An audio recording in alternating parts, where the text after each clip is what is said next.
And we're back with, well, we're black with two black streams. Back with two black streams. Can't see a thing here, Craig.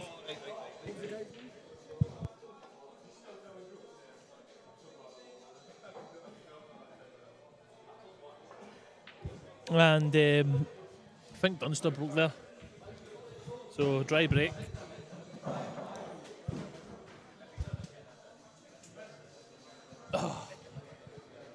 And young Gio will be opting to go yellows. So middle. Mate, that's the way. That's the way you have that I can't remember Tony Halpin that got beaten at the World Masters for him. He just got accompanied in South. Like 10 hours and named that Tony Hughes. So I'm playing him. Just say to me, I'll be putting his logo on my shirt. I'll contribute half to what the new Q was. I'm getting specifically made. So it's getting that from me.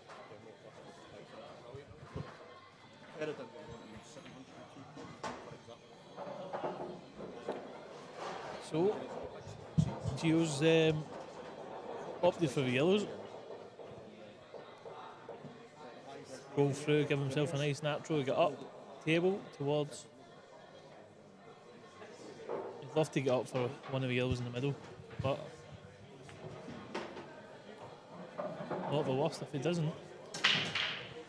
Yeah, he's got a fantastic chance to open up IM4 2024 SPA. Who brought this to you? The final is in corner pocket. Dalkeith, Stevie Walker, Sean Michael McGiff sitting here for your viewing pleasure only. See him there. He's what, Gio? He's wanting to go middle. Then obviously swing off two for the opposite middle for the last yellow. Oh, he's going in off. Oh my, he's got into that. He's got away with that. Nice, another nice wee rub. And as I say, if he's on this one that here, boy does not put no hand up for no one. He leaves his.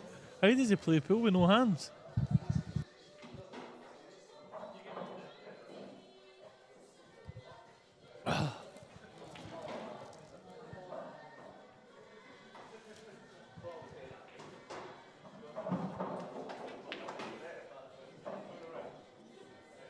Good shot.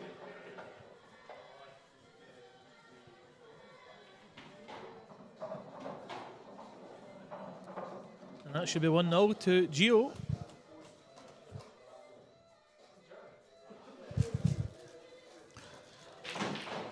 Yeah, he's so close to going in off. But he always makes sure if he gets one of those tiny rubs, whether it's massive, tiny, whatever it is, any kind of rub, he makes sure it's for nothing other than a positive. He goes and makes sure he finishes it. He doesn't let anything stand in the way. And obviously a lot of people, we get rubs. I've actually seen guys get a rub and they get a big cheeser and they get all excited and that, and then all of a sudden they've missed. They've made a mistake. Gio just so cool, calm and collected. He takes it like it was meant to be and he goes 1-0 in front.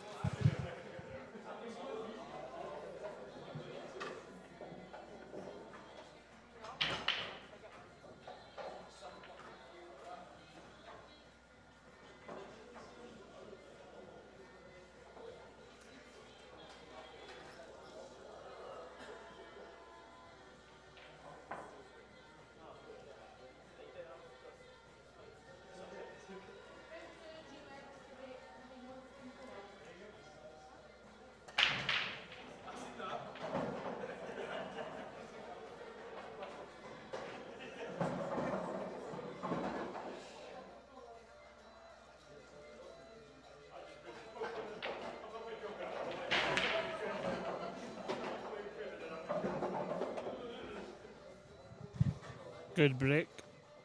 Very good.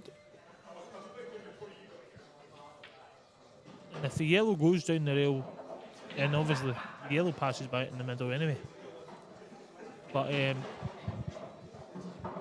yeah, we want yellows here. Especially if that one goes down the rail.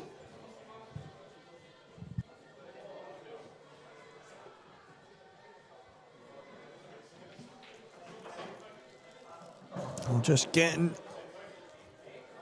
the post sent out onto socials for the final, guys. Please get tuned in. Send it to your friends. It is the IM4 final. We're in the corner pocket, Dalkeith. Walker the talker, joined by Mr. McGiff for what promises to be an absolute belter. Gio will not want any mistakes. Liam Dunster is always ready to pounce. I think he's just made one. These are the moments that they all live for. It's not came out too good, actually. Looks like it still passes into the top right, so if he can get through to the yellow at the bottom, it looks like he can. And he's still got a chance here, but he has got so much more work to do than he already had. Oh. And Liam is getting a shot in this frame. It wasn't an easy finish from the start, obviously. He didn't really have a good starter and had to play the shot he played. Still expect him to get that yellow. It's a bit awkward here for Liam. But again, I've said that a couple of times already tonight. When your opponent leaves you a chance after the alternative would be that Gio took out a finish, I think you're just happy to get to the table. And Liam will see this as a very good opportunity. If the black goes in the green corner, top right, if it passes the yellow, then I really do fancy Liam to get these. Because we'll just need to go up to come back down, which obviously a lot of players don't like doing. However, sometimes you have to.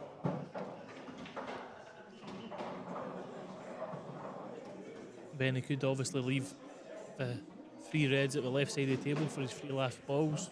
Bottom cushion, middle, rail for the black in the corner beside the yellow. He's landed in between, I think, where he would have liked to be there. Touch more, he could have went downstairs now to the bottom cushion, but I don't know if he still can.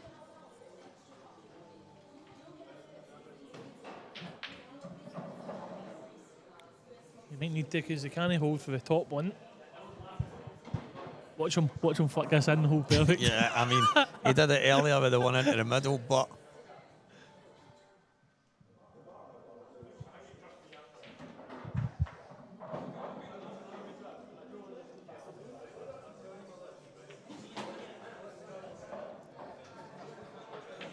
Yep, so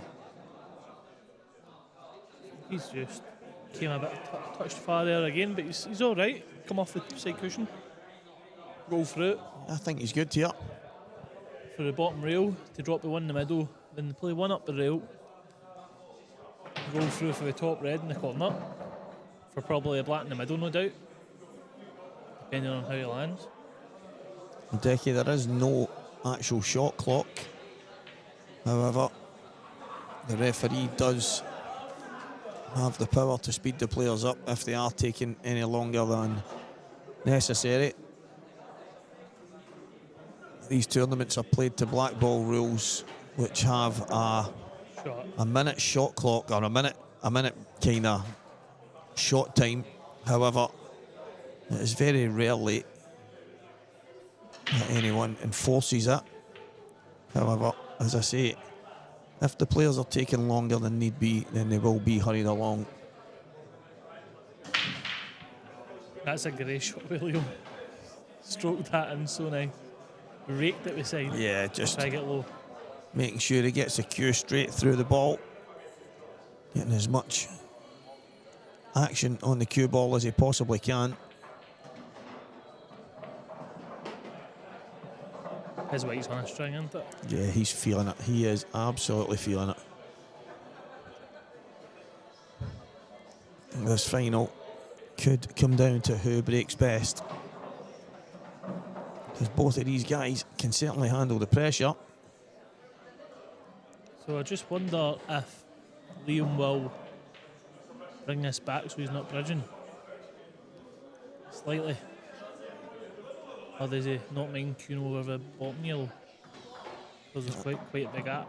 I wonder if he's got the angle to push on and off the cushion. That's the question that would here. be ideal. Yep. And the answer's yes. So he's still bridging, but it means that he can get Plum now, yep. a bit more distance between the yellow and the cue ball, which is exactly what he wanted. Cheers, Renzi. You never know if it's senior or junior that's on you two guys that share the profile, but cheers, whatever one of you it is. Well, we started with good jobs, so it's probably junior. I think junior would have started with come on the Jitto or something, so I'm going to go with senior. Yeah, it's senior. Yeah.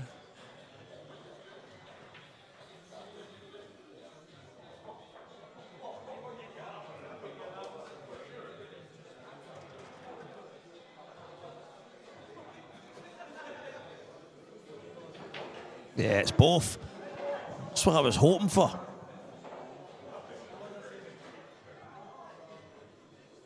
The legend that brought the young legend into the world. And both of the legends became honorary members of the Crackpot Jitto. Oh. And two Roadhouse legends. Liam's missed. You can tell he reset 4 times on that shot there. You can tell he wasn't comfortable. Yeah, but I still fancied him to get it. And it makes me think that there was a couple of times he had a peek towards the yellow, and I don't think the cue ball was ever going towards the yellow. But he's ended up missing it. Thin. Well, he's played it into the left-hand kind of jaw, where I think if you're going to miss that, worrying about the yellow, you're going to play it a bit straighter and go off the top jaw. He's just got it all wrong.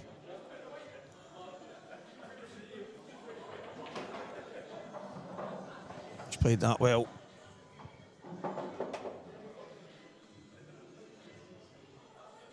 Gio originally making the first mistake, and he's then back at the table. That doesn't usually happen in a final of this magnitude. No. So it usually doesn't happen when Liam Dunster's at the table. It wasn't easy, let's not beat about the bush, but I think he done the hard work. Yeah, a guy of Liam's class has got to be getting that.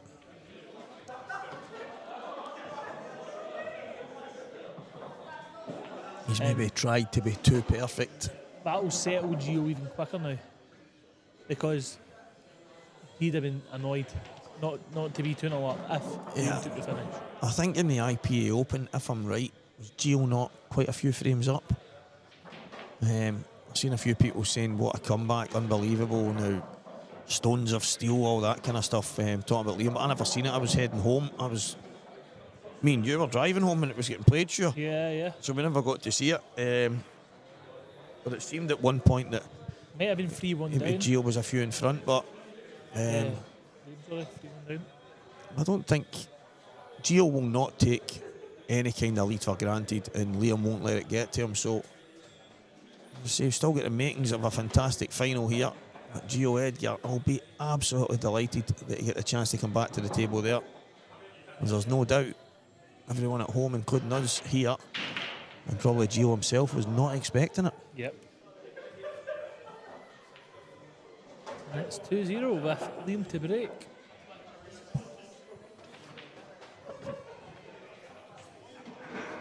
Liam will dust that off pretty quickly, I think.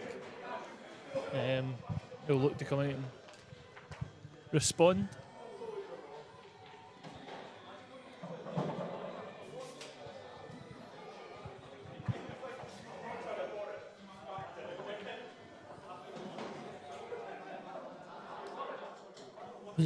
Did Gio win the last time? Gio did, yes, in McGoldrick's. This is for 2 in a trot. In McGoldrick's, and that's the thing that seems to happen.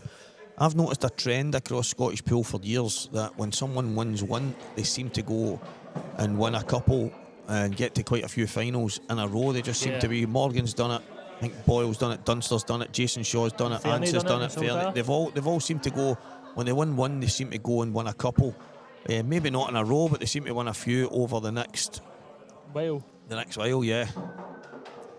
Yeah. Yeah, he won the under-23 Scottish, yeah. Well, Taunton done it as well. He won, well, obviously it wasn't pool, but when he won the Scottish for snooker, he was absolutely, it's just confidence. Isn't Yeah, it? he won the Mentally. Saltire as well. And that's when he came back, and obviously he was amazing in the Saltire, but it was just off the back of a huge win. So, it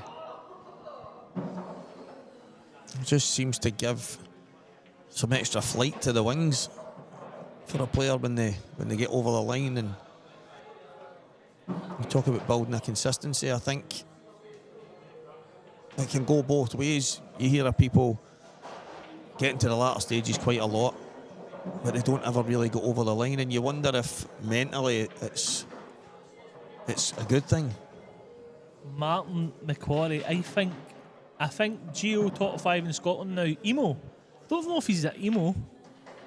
I think that's harsh. To be fair, emos are nice creatures. To tell these poor creatures with the Geo brush is poor. I know he's got a dark personality, but no, I'm only kidding. Gio's a good lad. He's good. But top 3 in Scotland for entertainment. Walker, we're talking entertainment, Walker, mate. one. I'm number 1 if we're talking entertainment, man. Come on. But no, he's He's up there. You go and win a tournament with all these guys in it. Whether you play them in the tournament or whether they all beat each other, I don't care. We're all playing in these tournaments. They ain't easy to win. Time will tell. Yeah, I mean, obviously, Morgan's the current Scottish champ.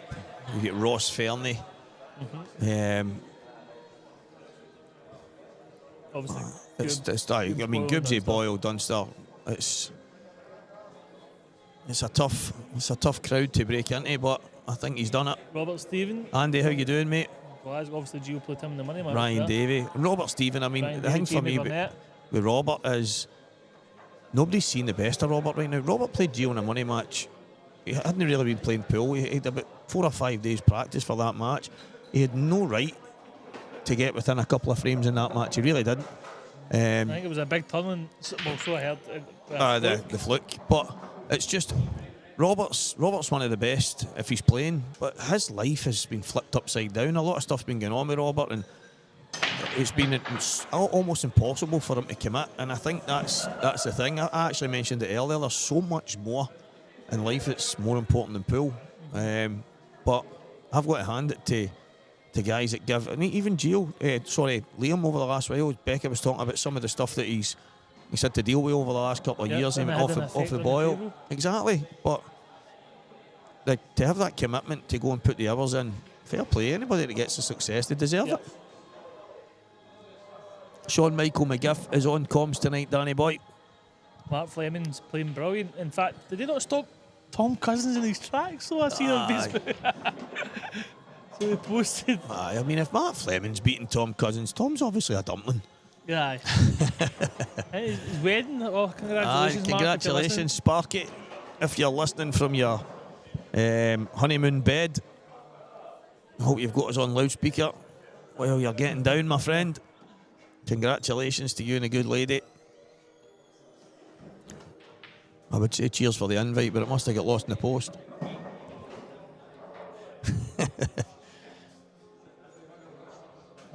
Gio's he's playing unbelievable just now, and is obviously he hadn't really won anything until we won.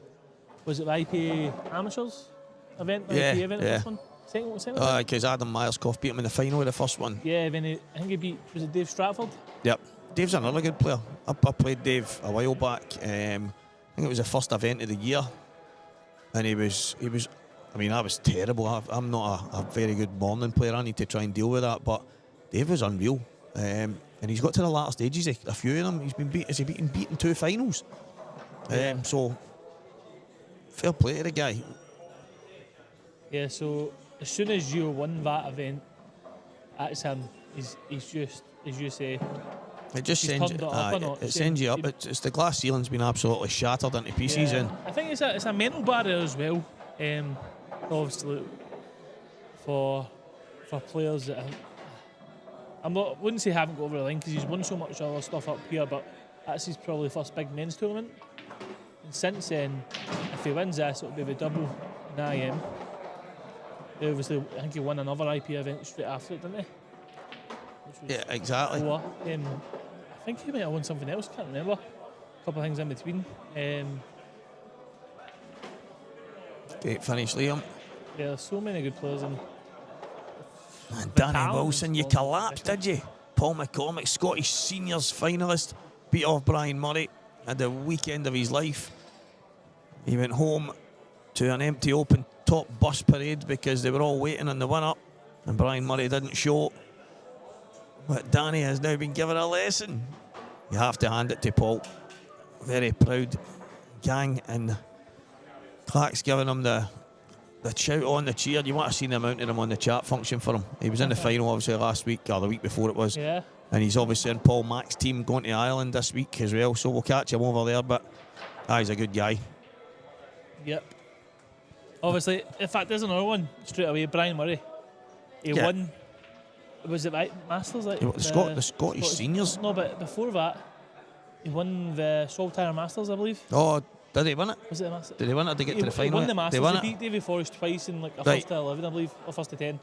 But whoever else he beat, but he beat. He won that event, Aye.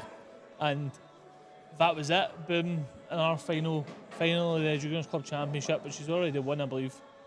Then obviously to win the Scottish Seniors, then I think he get beat in another final. In between that, then today was at the quarters. Like so. Yeah, exactly. Straight away, like then Greg McMillan. Riding the crest of the wave as Yeah, well. right. So you just start. It's just getting over the line. That's the toughest part. This year, pool-wise, it's been a terrible year for me on the table. But it's been, I said that earlier, it's been a terrible year in life for me this year. So there's more important things in pool. But when I look back at the 18 months before that, consistency levels were pretty good, and it's Geo. It's not even, I don't even know if it's close. Is that a joke? I mean, if the two of them play right now, I think Gio probably wins it. But Brian's class, absolutely class. But Is he on Geo's level? if he's at the top of his game, that's a good game. If Brian's at the very top of his game, then definitely it's a good game. But Brian's loving life. He's having a good time right now. I don't think pool's number one to him, and whereas right now for Gio it is. Yeah. I think that's the difference. There's no doubt in young Brian Cummins has got the talent to go toe to toe with anybody when he's at his best. But Yeah. right now, Gio's one of the top kiddies Yeah. on the block. I think right now, Gio in a long race, because Gio just isn't cueable great, and No, that's it. like, he's got a lot more to him than that. Hence all these finals. Takes a lot to stop, especially when someone's on a wave. Yeah, wee Brian Cummins has won. I think he's won everything at the younger levels. He's one of the dominant players at his level. There's no two ways about it. Brian Cummins is absolutely phenomenal. He's class. It's just right now, Gio's probably a level above a lot of guys. It's only the very best that's beating Gio just now. So it's tough. It's tough, I think, to the amount of time you need to put in to play at this level.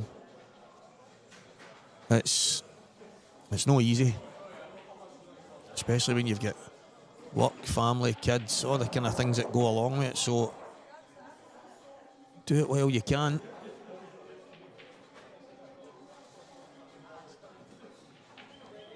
Yeah, I thought that myself, Brad, but I didn't want to comment. I think I've only seen Brian play once, I think. Unbelievable.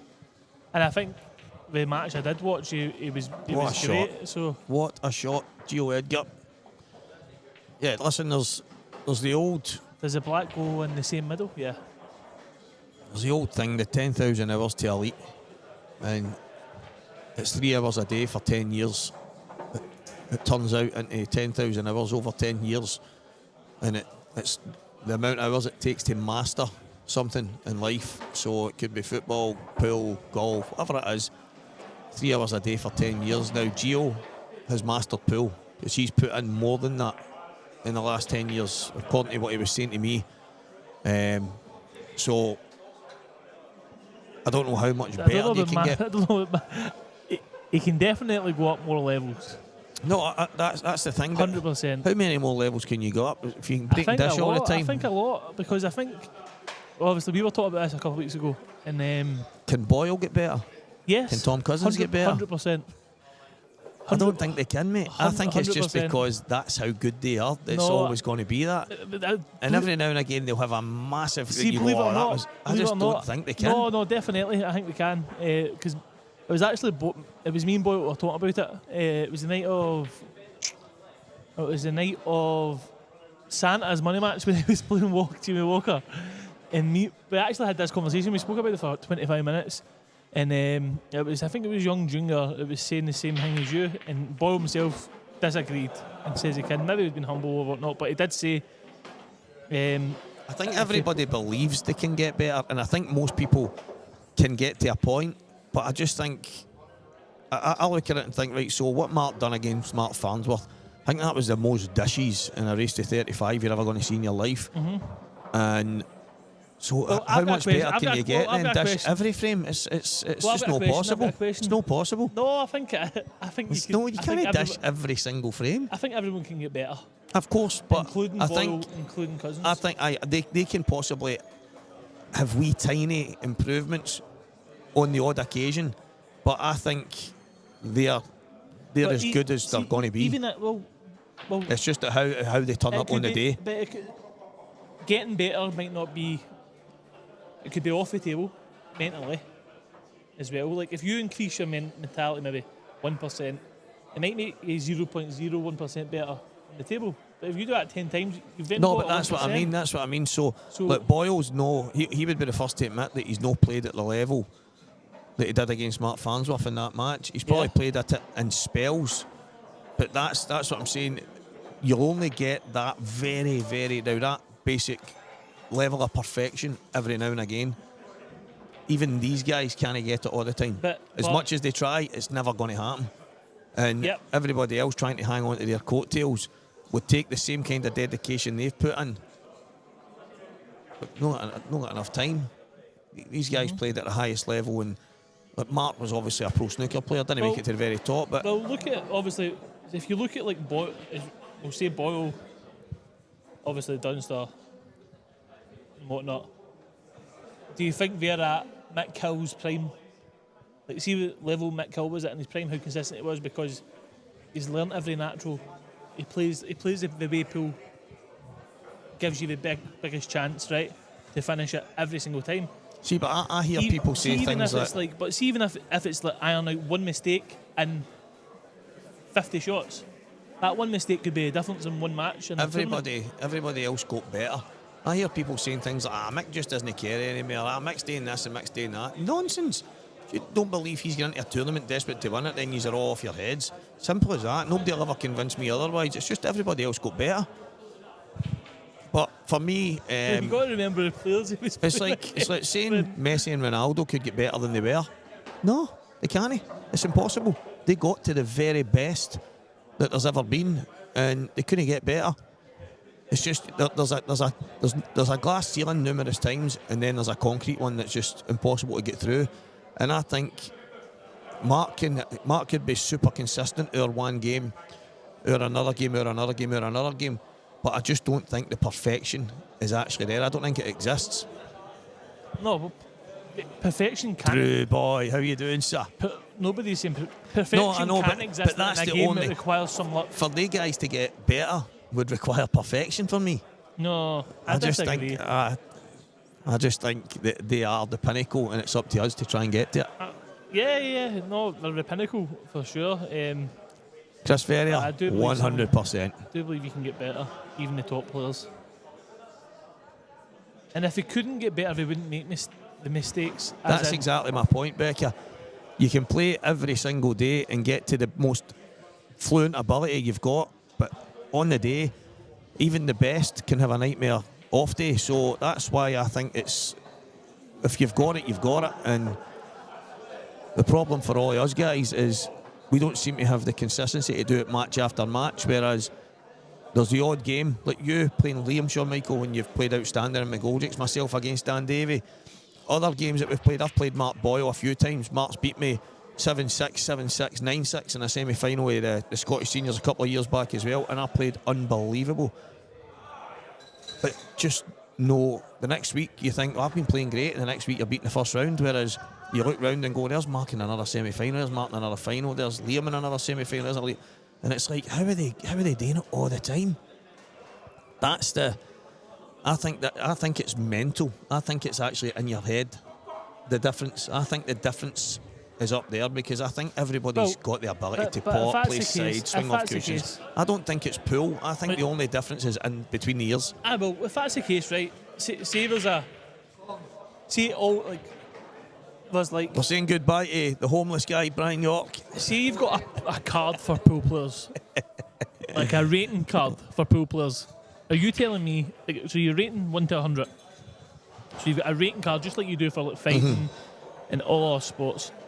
So you're telling me on a football card, obviously Ronaldo and Messi's stats, they can't improve their skill, or Messi's right foot is some goal, or Ronaldo's vision to pick a pass. Like, there's always something to improve. So with pool players, mentality, and obviously in your head, you're talking about in behind the ears, that's part of the card. No, but that's getting better in the game. So I think that's part of your game. I don't think that's. But I think if I set up a straight pot for you right now, right, 100 times, just a straight pot, and I set it up for Liam, I expect the two used to get it 100 out of 100. If just individual shots. Now, I don't think so. No, it's the difference is when you're in certain situations, how you mentally deal with those situations is the difference, because every shot, there's the odd thing, the odd kind of, people say Chris Mellon. Chris Mellon's now highlight reel shots are because he's always in trouble, because his positional play is atrocious. But the guy pulls out some of the most incredible shots you've ever seen, and it is the best thing in the world to watch. It's incredible. But you can't say that what he's doing is perfect, because it's nowhere near it. Yeah. But I'm meaning, like, if you set up a certain drill for so many of these guys, I think most of them would nail them 99% of the time. Whereas the difference in a game, I just think, I can't mind if it was Stephen Hendry or one of the guys that said, they asked him what the difference was, and he says, well, the game's played between the ears. I think that's where John McFarlane got it for. And I just think mentally right now I'm too strong for everybody, and that was obviously in his era of dominance. You're not telling me the other guys running about him weren't class players. They were. He just had something different, and it wasn't that he was better with a cue. I think it was just. But listen, I think that's a great thing. Is everything, but I still believe that everyone can improve. And as you're saying about a long straight 100, I think they missed one. I think they wobble one.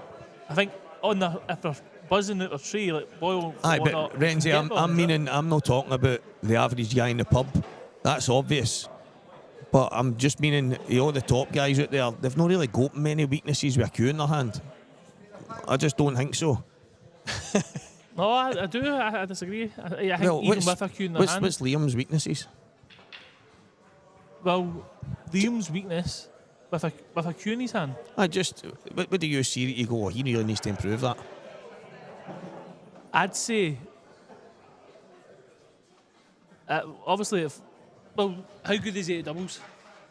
I don't know. I don't see him playing them because he never has to. He drops on every ball. Right, but if he is left a pure crazy, like Ryan Davies, known like can double after one cushion time. I don't know. Aye. Can see if that's like a kind of trick shot. Still improving. It's like a trick shot type thing.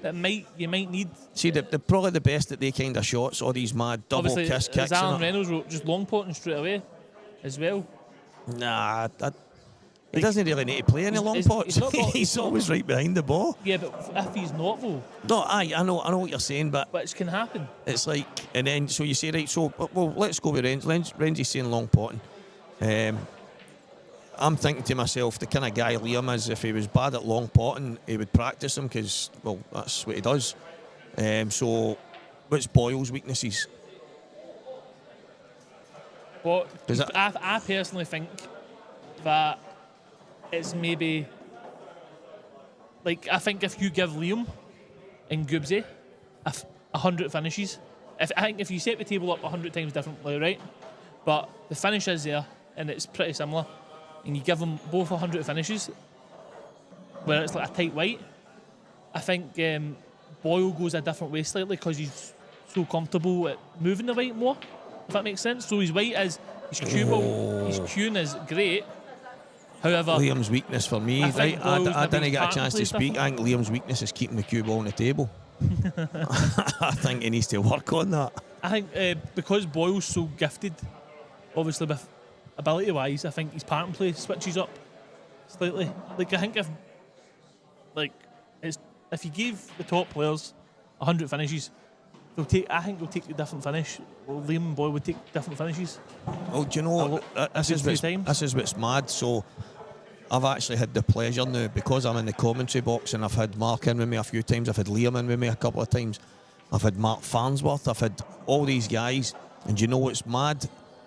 How quickly they all see the patterns. Yep. Right, and it's incredible to me. I'm going, wow. I mean, it's like they're all in sync. They all seem to see. Like Mark would call a finish. Liam's at the table, and Mark would call the finish, like for here, and I'd be like, and he'd call it to precision point what Liam was going to do. Yeah. Liam would do the same when Gareth Hibbett was at the table, and Mark Farnsworth would do the same. And I'm sitting there going, wow, this is mad. It's because they see the game at another level. No, but that's what I mean. But the only time it goes slightly different is these guys are so good at switching it up if something goes slightly wrong. So they can make the finish seem all of a sudden they've ran out of position and then they go a bit haywire, but they always seem to get it. Mark Farnsworth's probably one of the best at it. When he runs out of position, he just seems to find a way to get the finish. But that's one of the things I've noticed. These guys have sat next to me and they've called every single shot to almost perfection, and it's like, wow, this is. Now I'm seeing, and they'll say every now and again, say, Steve, what would you do here? And I would say, and they'll go, by the way, that's a good shout, but this is what Gaz will do. And they're talking about Gareth Hibbett, and you go, bloody hell, that's incredible. They all seem to have that. There's a similarity between the top guys and how they go about their business, but I think, I mean, look, Gareth Hibbett, world champion, man. Oh, he's ridiculous. Just but again, he's got room for improvement. Best break in all of pool. I don't care what MD says. People can go, oh, but this guy's got great. Gareth Hibbett breaks and dishes more than anybody else on planet Earth. 23 out of 25 is just not even normal. It's not even normal.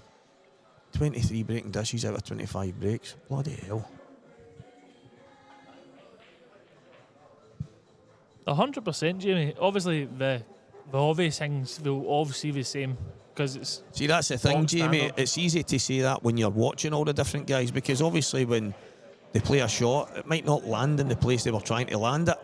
But having them all sitting next to you, calling the pattern and calling what the next shots are, I've had the luxury now for the last probably 18 months, and it's incredible how similar, nowhere near different, that they all are. They all play the game different in the sense of how they cue, how they approach the table, but the way they see the patterns, it's absolutely incredible, and it's an eye-opener.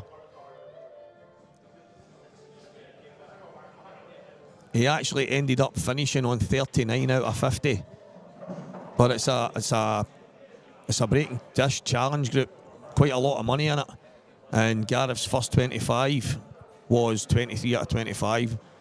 It's on the live for anybody that wants to watch it. It wasn't that long ago. It's unbelievable. Oh, definitely. I mean, I think Gio wanted to come a touch. I've never seen anything like it, honestly. I've never seen anything like it. It's the greatest break I've ever seen in the whole of pool. It's just not even normal. I don't think he's meant to. I think he's tried to leave it a wee bit, but Gio, this is a shot Gio's good at. Plays the top of the white and kills it. Brilliant. Lovely. He's so good at that shot.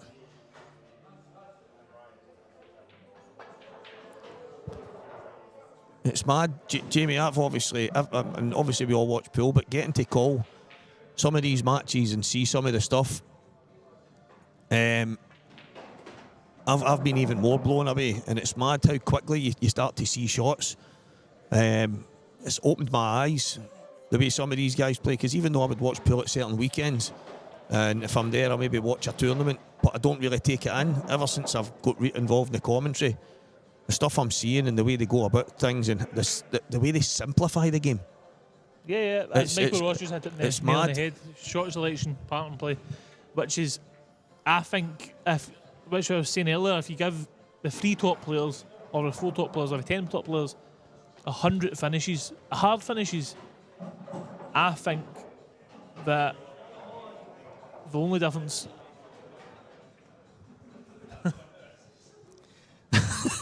Sorry, I just read the comment above when someone was talking. Oh, honestly. Well, I'm going to let you answer that first.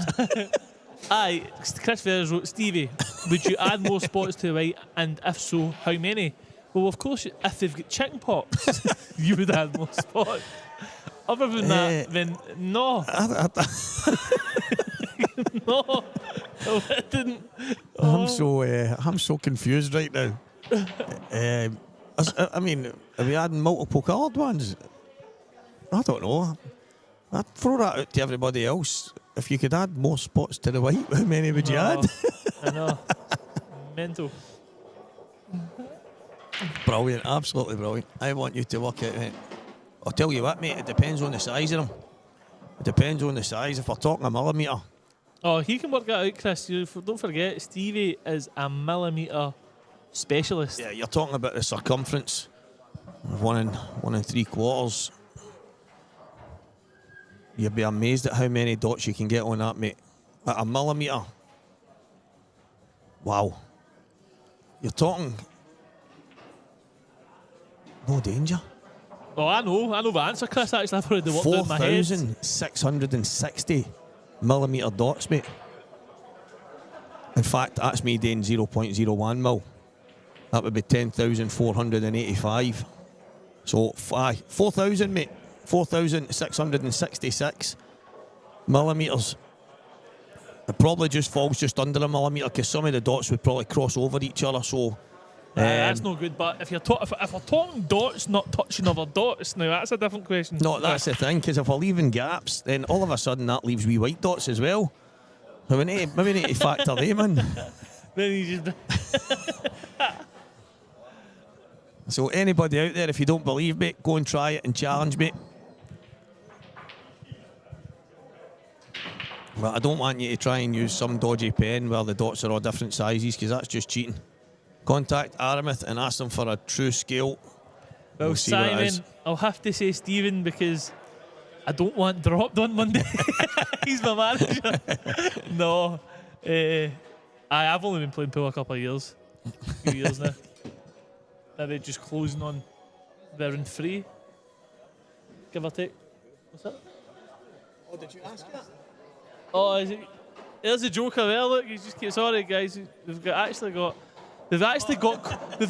people who comment on the screen, jumping out the screen and actually talk to us in person now. Walked into the booth. Simon Dixon's literally just came out of the computer. What is going on here? Brilliant. Get back in that computer, Simon.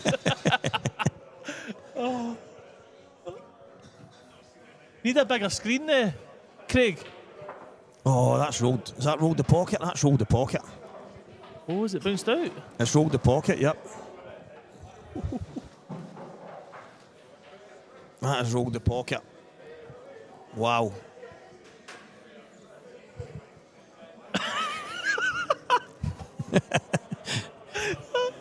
Get back in that computer.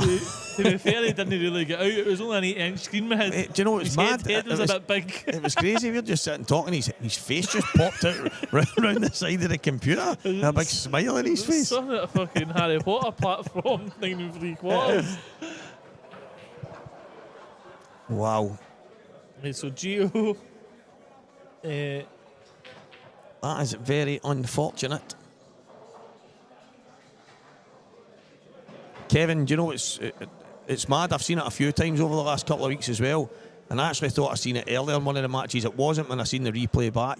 It kind of just caught the jaws, but it is incredible how often we seem to be seeing that. And I think a lot of it's down to the plastic pockets. I think if they were made into some kind of soft rubber or some kind of cushion material, I don't know. I don't know what the actual answer is. Even make the pockets a bit deeper, take them back another quarter of an inch or something. But that is incredible. It's crazy. It's their own fault for putting them half the bag into it. If you start that's just putting them really in, poor. you've got such a big bag here. Put it into the left, put it into the right. Can't you just be putting everything in half the bag? That's scandalous. If you don't play it in off the knuckles, you don't deserve to pot it.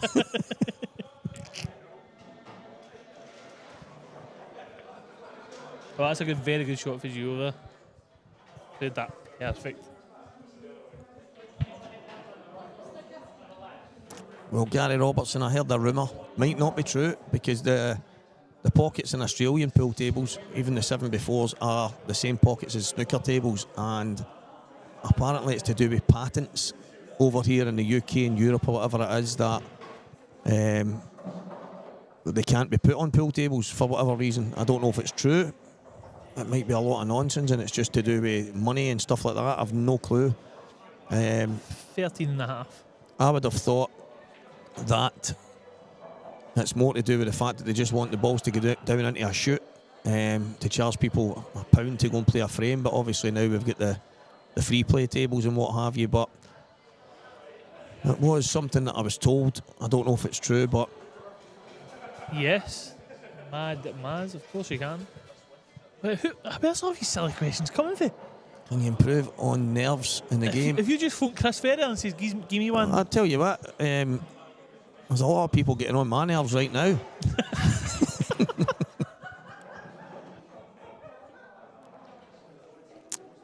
What you guys think on the reports? Well, Renzi, here's the thing. One of my mates bought one. I don't know why. He had a Supreme in the house, and then he seen an advert on he started playing pool, and he loves playing pool. And he seen on TV one of the pool things about the Rasson table, and thought that's the one, you need to get that. So he went and bought it, and he's I'm going to have the luxury, mate, of playing on it next week when I come back from Ireland. So I'm going down for a wee session in his house down in Ridley, and I will give the most honest assessment going. I'll tell you if it's worth the money. What I will say is the Supreme tables that we've had, the brand new ones at the IPA, they've obviously made some subtle changes to them. They're class. But I see some of the guys saying, there's Goob saying that the tables are absolutely brilliant. So I'm looking forward to having a game on it. Is it worth the money? I've no idea. I don't know what a table should cost, but if it's made of MDF and a couple of bits of tin, then it's definitely not worth all the thousands. But if it's made of more sturdy stuff and it's a wee bit more, That cueing the ball off the rail. he's class at Ferrer that. just, you see, obviously Ferrer just, that was a great shot, but what I'm saying is, I think, not having the metal trim, is it? well, no, but In between the cushions? was it Chris Mellon? Chris Mellon actually commented on it and says that there's a big problem with the bounces. Said that he's never seen a bounce like it, the way the ball bounces off the cushion, and he thinks it's because the cushions are too low. He says that they need to go back to the height that they were always at, and it could probably take the tables to perfection. But he said he's never seen a table.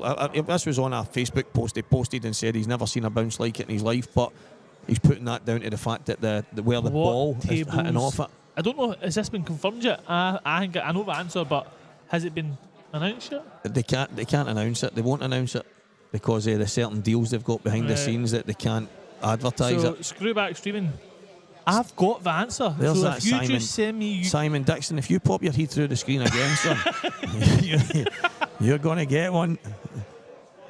These two yellows down the bottom. If I could, I would bash Simon Dixon's face into them. That's the awkward. There's a couple of awkward things here. He's tried to get him out now. What a shot this is, Joe Edgar. Simon Dixon is somehow in the venue now, and he's sitting beside the table the final's getting played on, but he's facing towards us, watching his phone. Is the commentary that good, Stephen? Yeah, I think there's... mate, that's the thing. The final's on right beside you. It's crazy. We've got Simon Dixon watching the final on his phone, and he's actually at the match table. Oh, wow. Just when you think you've seen it all. Very good shot from Gio. Very good shot. So, Is it going to be two doubles? Is he going to drop on them? Answers on a postcard, do you guys. think he screws back, plays the double next, Stephen, or do you think he plays it last? I think he plays double. Unless he can screw up past it just now. It's plum. Oh, Nah, aye, he's all right. Is he going to drop that in? Drop it in the middle, then play with double.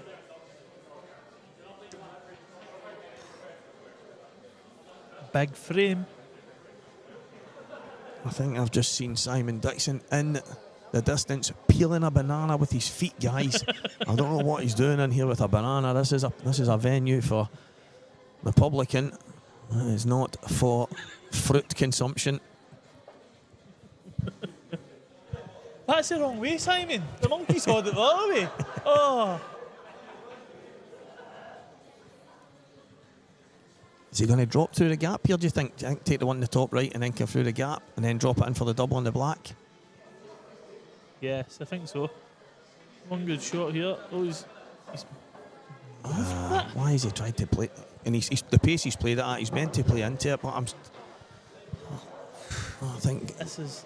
Liam would be delighted the minute he's seen the pace on that. Aye, well, can't see a shot here that allows him to finish it. I don't think he can jack up and double that. No way. So is it cross double? Oh, he's got it. Cross double. Oh my god, that's a great shot. He's controlled it and everything. And he's on the black for a 5-2 lead. Just, I didn't think he could have actually got that pace on it so easily. Yeah, it just didn't not look as if that shot was possible. I think that's what playing hours and hours every day gives you confidence in these shots. He's controlled it and everything. That's brilliant.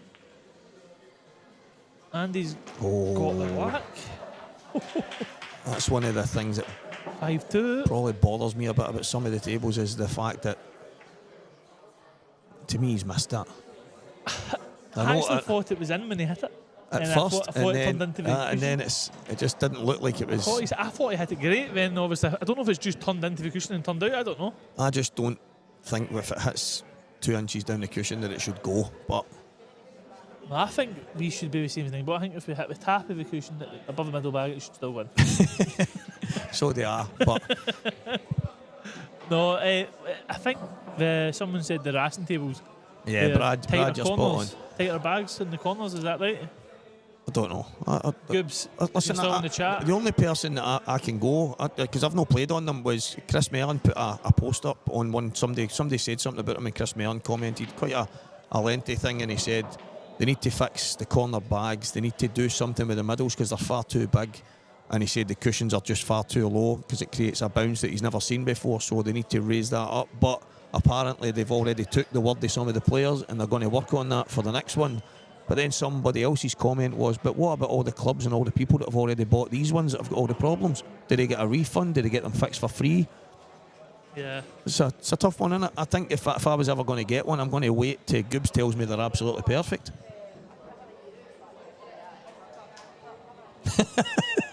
I walked past the middle bag in one of the new Rasson tables and fell in.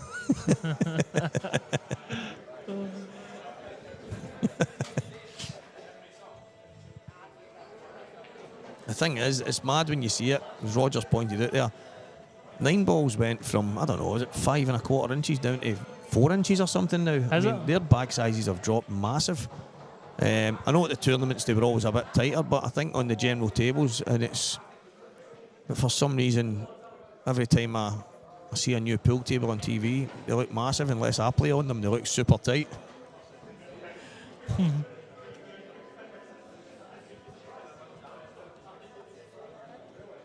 What was your original prediction? Oh, Renzies came out and said 8-7 Dunster. Yeah, as you say, he was 5-2 up. Jamie, talking about the write-up on that, I'm going to go with Chris Mellon's write-up. Home Leisure can make up whatever they want. Chris Mellon's the guy that's playing on them and he knows it. And I'll go with what he said the other day, and that's what he said. He said the middles were too big, something to do with the corners needed fixed, and the cushions were far too low. That guy done my tip once. Yeah, it's like I swear. JD Sports Never having a good write-up about trainers. I mean, they're not going to slaughter them. They want to sell them. No, I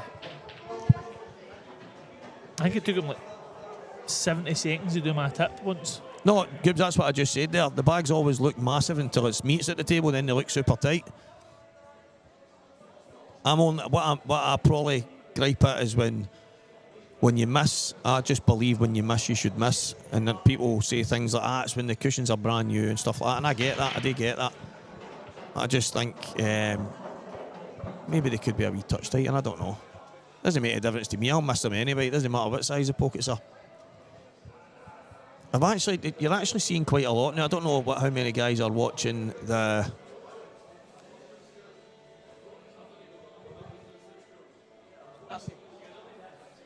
Aye, Simon, get me a triple Grey Goose. I'm on the Grey Goose. A triple Grey Goose. Nah, I'm only kidding it. Good.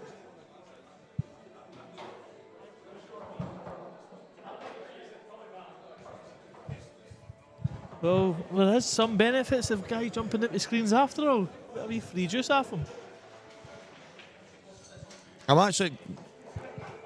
actually really looking forward to trying Jerry's table in a couple of weeks when I come back for Ireland. I'm pretty excited to try something a wee bit different.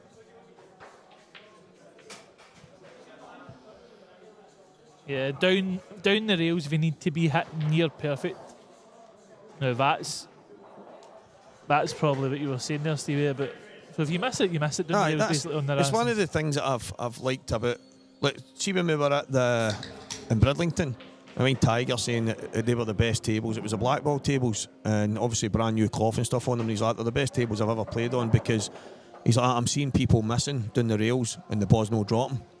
He's like, I absolutely love that. And then I think it was Davy Riggins was talking about it as well, saying, well, if you miss, you should miss. That, yeah. I mean, it sounds like a stupid thing to say. Yeah. If you miss, it's gone in kind of thing. Well, I think that's one of the things that make the elite tables pretty good. And I know everybody's got their opinions on them and every kind of table going, but I think the one plus for me about any table is if you miss, you should miss. Yep. I can miss on any table. It doesn't make any difference in the sense of, but when you're playing against and you're watching some of it, I think every single week right now, whether it's snooker, pool, there's people putting a post up or a video up of somebody that's missed but a shot by miles and it's still falling in. And if that's happening week after week after week, then it maybe needs to be looked at. Dunster's on the reds here, Stephen. If you can just roll through for the middle bag. This is a must-win frame for me, for Liam. I fancy we get these. Just can you drop that in and hold? Stun back off the yellow. Middle corner, upstairs, and I can't see Liam missing these to go 5-3.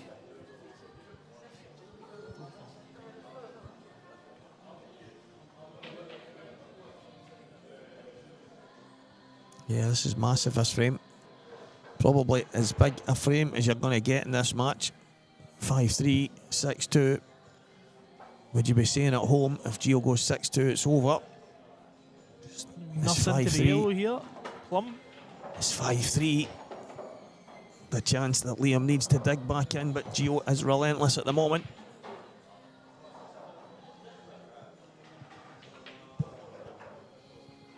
So Liam just needs to get up by the yellow here, off the cushion. And leave his cell. He'd like to take the one on the left rail, but if he's straight on the middle one, he can take the opposite one to the corner and just float across for the last one on the rail. Well, Brad, if it hits the byline first, then no, it shouldn't. So if the ball hits the post, if the ball goes in, the knuckles, the jaws of the pocket would be the post, not 6 inches down, not 8 inches down. So I think that's a bit of a strange one, to be honest with you. That's actually just fried, that's man. Plum. Superb shot, Liam Dunster. Fantastic. The night game looks so easy though, don't they? Incredible. Just find the line and just that's very, very good shot. Absolutely fantastic.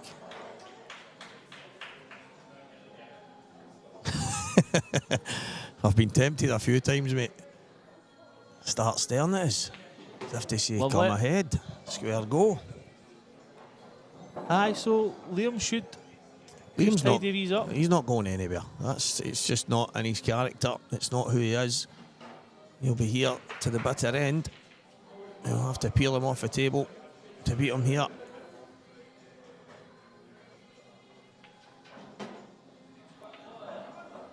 Is it just enough? I don't think he's got as much angle as he would have liked, but I think he's okay. He'll just maybe screw back off the cushion anywhere near the bulk line and back across.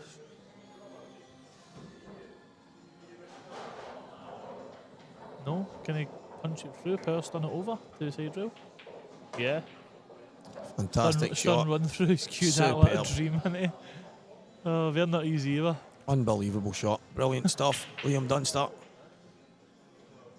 Still work to do here. Just making sure and being careful. Nice finish. Tell you what, that is a skill in itself. To be able to lean over the table and your t-shirt not fly out the back of your trousers. He's doing something right. That Simon Dixon's arm must be killing him. He's been on the phone for hours. To be fair, his hand just came right out the TV screen and handed me a Coke Zero.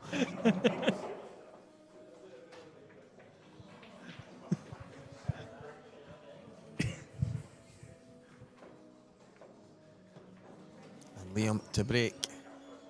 Needs a good one. Anyone listening who knows Simon very, very closely, he wants earphones for his Christmas.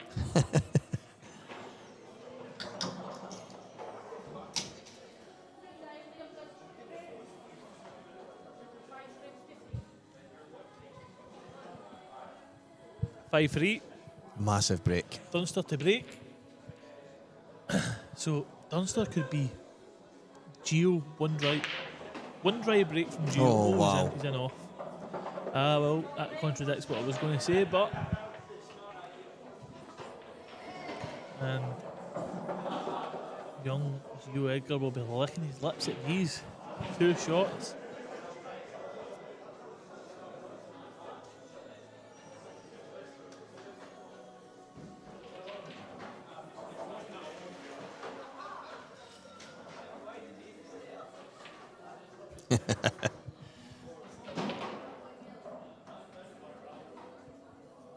Jerry is pulled. No, I think Fraser's got a massive point there. Not giving you because what he means by that is because I've done it myself. Your opponent's flustered or making noises. It gives you some confidence, doesn't it? No, especially I know. when you're behind and they've made a mistake, you think to yourself, wow, why is he so annoyed? Just certain facial expressions can be enough where you can say, I've got him here. So if I'm looking straight faced all the time, that's definitely an attribute.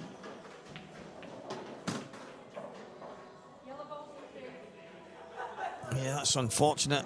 It's the cup break. It's the only real danger you've got of going in off is when you go off a side cushion and through all the balls into the bottom right corner. Unfortunately for Liam, such a pivotal moment in the match.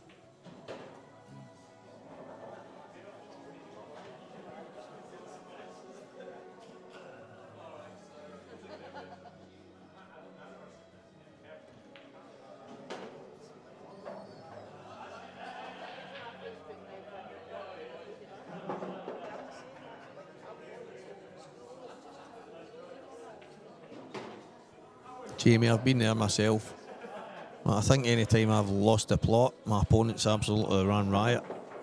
I used to try and do it in private, go into the toilet and go off my head, and then I'd walk out the door and the whole building would be staring at the toilet, wondering who just went crazy in the bog. But Gio's made quick work of these for 6-3. a couple of tiny wee fruit flies in here attacking us, and that's because of that Simon Dixon and that banana. Dude, my head in here. Oh. You shouldn't have held it upside down. Good shot, Gio, and that'll be 6-3 with I know, time Jamie. to break. I'm surprised you've still got any knuckles left, mate, the amount of tables you punched. 6-3, Gio Edgar.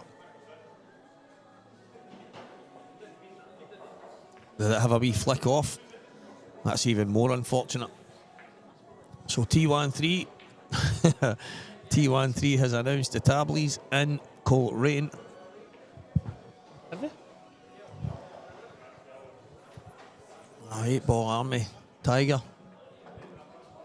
He must have put it on his FB What's page. is it the tables that make Black Ball? Yeah. Optimus, yep. Optimus, yeah. I think I got told that like 3 weeks ago, I'll be honest with you, through the grapevine. They weren't supposed to be them, they were supposed to be Supremes, but And it's a the green word in the street is they matchcloth, yeah. couldn't get enough from where they were. Because they were going to use tables in Ireland, but now Optima, I think, has decided to send tables over. Listen, this is just stuff I've heard as well. Yeah. So Tiger might have posted something and it might have something more official, but it's just... I told it was green Hainsworth match as well. He's seen grey smart. Was it grey smart? I don't know. I get told it was... Hainsworth Smart Silver. Oh, Hainsworth Smart Silver. Utter nonsense. Right, I've never played on this before. It's a different colour. Mate, it's just... No. What we need to do, mate, is make sure Bring we a tin of spray paint. plenty of Mac freezeways so we can cut it down so it's a bit quicker. It's just too I slow. was just going to say spray paint it blue. And it'll be rapid. I've been trying to ignore the chats, Chris. Too many pings in the morning for me.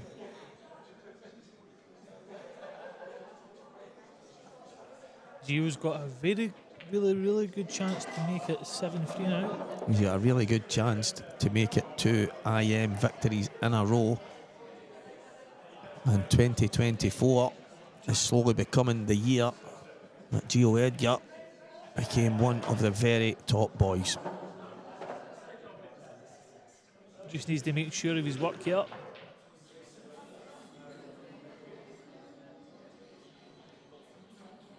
Don't take these for granted. Is the co-coms the chap who refereed Santa's money match? Could the man that refereed Santa's money match please put something on the chat function?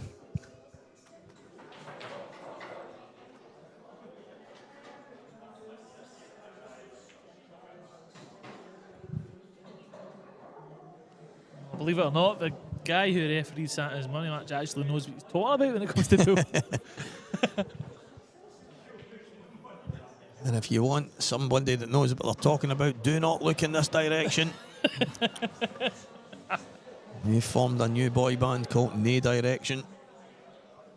Listen, his name is Super Rens, all the way from Tigerland. Referee, commentator, TD, Perfect. and one hell of a player and coach. So these yells were actually easier 2 shots ago than what they are now, believe it or not. But I think he's still I think in you can prime. just nip this. Still in prime. Good shot. That's the only ball he needed to get one really early. But I again, think he's wrong side. yeah, his preference would have been to be a little bit high. Up towards the red would have been perfect. Santa, really man there. Congratulations. What a victory he got. Money match king. I actually I don't even know where I heard it from, but I honestly think there was a bit of telepathy there, Santa, because I heard who's next ringing in my ears, and I know you were sitting in the house there going, who's next?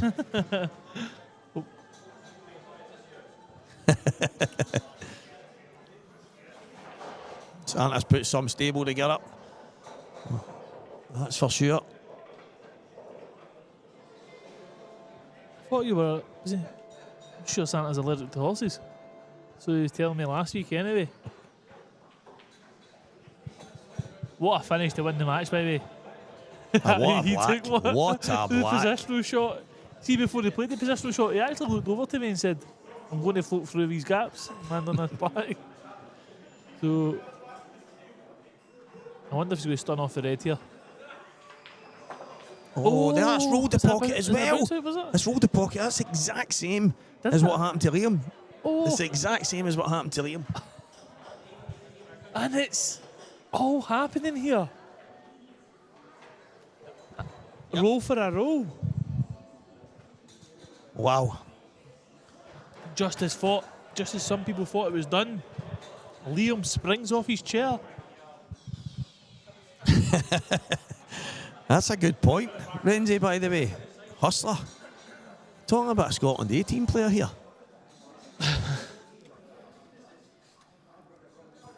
Keeping it tight for the rematch, I like. Wow. The way he goes about it, and Liam must take these. But it's incredible. Over the last number of weeks,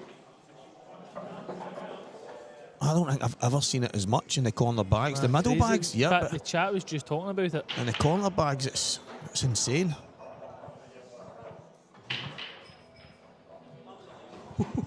That changes everything, and it's just spiced up this final and stopped Stevie Walker from getting home an extra 35 minutes earlier.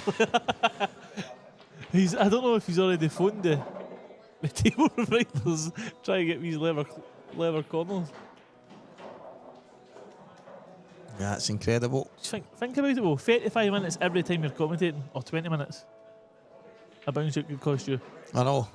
So that's a lot of hours added up over the course of 10 years. Could be a wise investment, Stevie.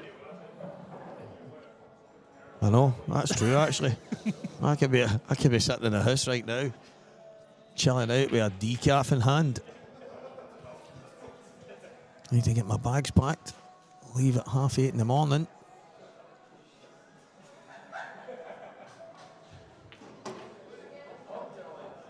Oh, he's played for the middle back here. Yeah, brilliant shot.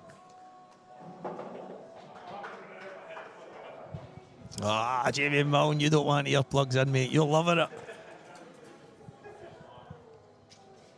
Is that the guy you were telling me, can I get earplugs big enough for his ears, or is that somebody else? Can't remember. It was just so many off-topic conversations that happen behind these walls. Aye, one of the guys that went out to get earphones and came home with speakers. Just going to roll through for the other end in the corner. Lovely. Well, is that a turning point in this match? Now, Liam should be thinking to himself here, don't play this heart of the bag. I don't want a bounce out.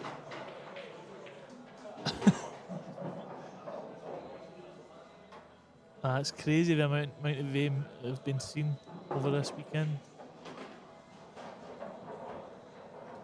That'll be 6-4.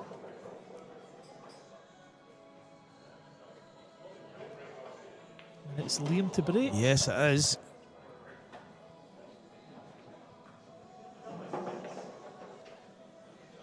Yeah, it's the same company. Optima make the black ball tables, so They're similar to black ball. yeah, similar to black ball tables. I actually said, I remember when the black ball tables first came out, and I said to Ross, Ross, I think these tables are brilliant. It reminds me of the old Simply tables we used to have in the Roadhouse, and they were absolutely phenomenal tables. And he says, well, funny you say that, it's the same company that makes them. Yeah. And I went, wow, that makes sense.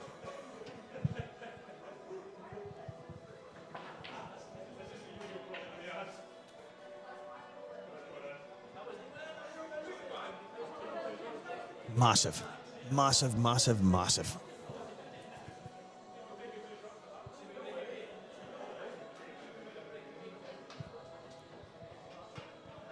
So Gio Edgar could be one drive break away from being 7-6 down, from being 7-3 up, nearly. Had there not been a bounce out. However, Liam could say the same about earlier on. So it's a match with everything so far.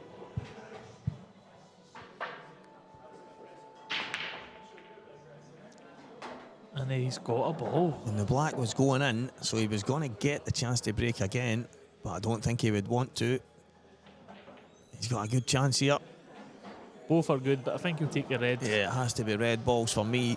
It's just the first one, and one of the things that Liam's really good at is taking the pace out of the cue ball. I think he'll just take this middle one, Yeah, go drop up the top middle. early, get the two up top.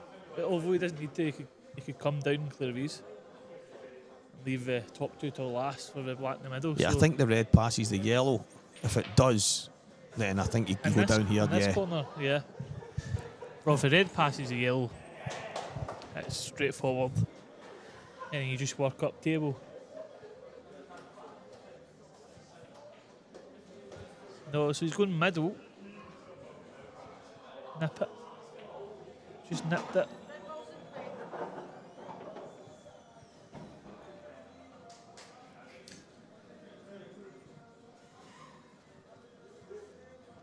So, yeah. you might decide to leave the one into the left middle to third last, and then Yeah. take the 2 top balls for the black. I think he will go that way. Yeah, that's exactly what he's going to do. To clear these two. And this will be 6-5.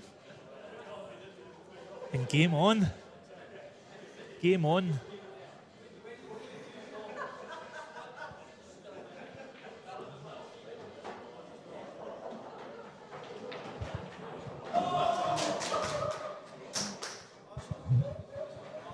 Sorry about the weapons in the corner there, screaming and shouting in your ears. I don't even know how that came across so loud there.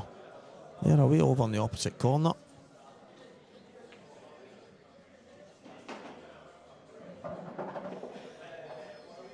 And he's good here. Just to come back 4 to 6 inches.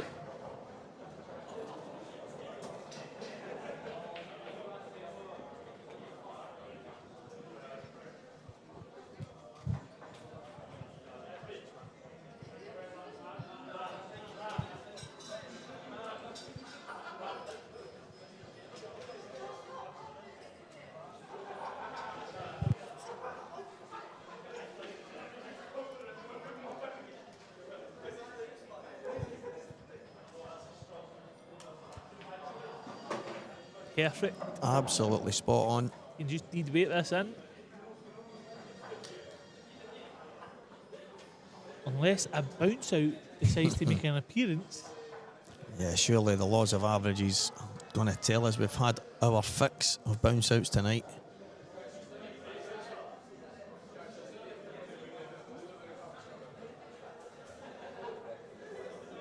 Just going to nip to the toilet. I need to watch all these banana peels. I'll be back to it. Just don't slip on the way, mate.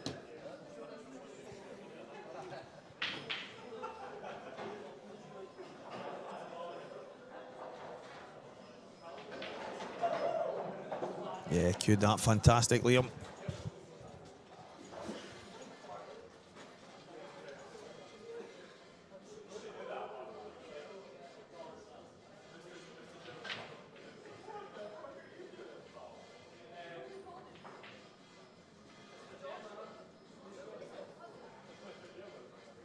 Yeah, I think that's the way. Keep himself away from the yellows.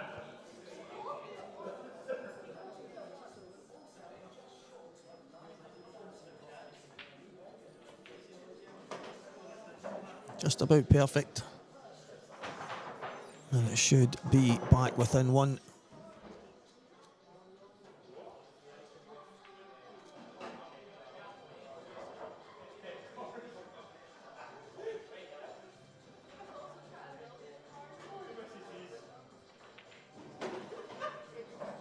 No mistakes from Liam Dunster this time.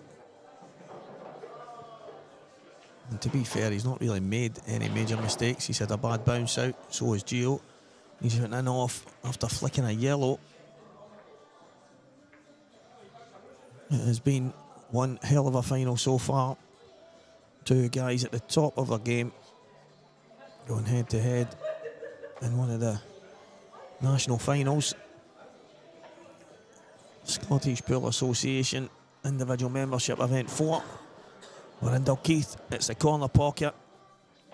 Live on Scottish Q Sports streaming. I hope everyone tuning in is enjoying what they're seeing and all the nonsense we're talking. Can't beat it.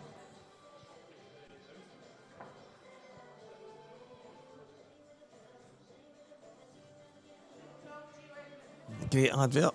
Scottish Pool. Young Ryan Martin getting to the semi-finals. 16 years old. Absolutely fantastic stuff.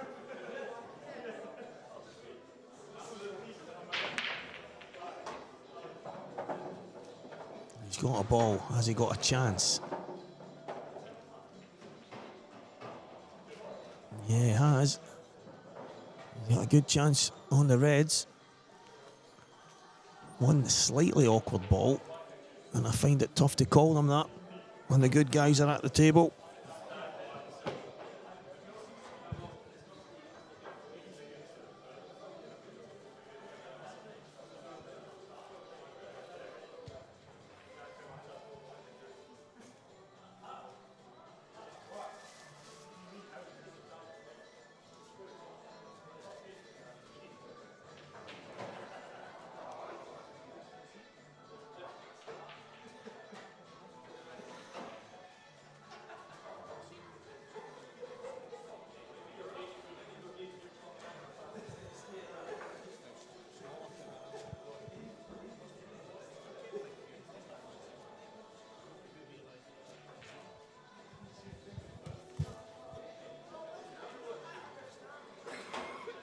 Yeah, good shot.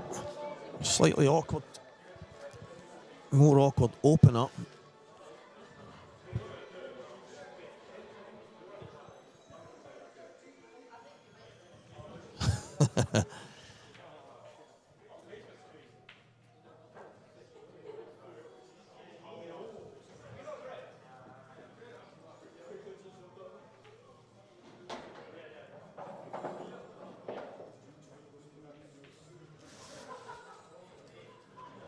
I'm not sure he's on that one to the bottom. He's not. You can see his reaction. He's not on it, guys. He's made a mistake, and I don't think he can pot the one to the bottom left either, so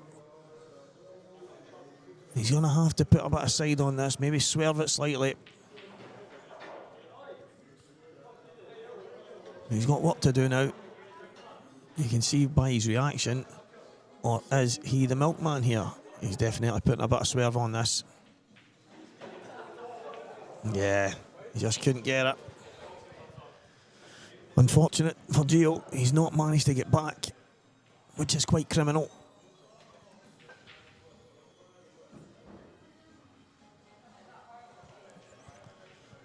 You've took the words out of my mouth, Renzi. That was probably no reason to be as precise as he was trying to be. Even another couple of inches through, and he's still absolutely bang on.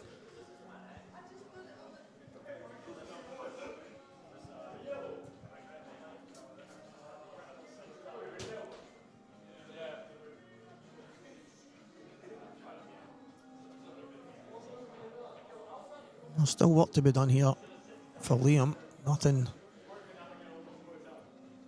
too easy. Simple starter. Drop the red in the middle. You can see the angle he was looking at to maybe play both reds into the bottom right corner after that. But the red on the side cushion is the obvious awkward ball.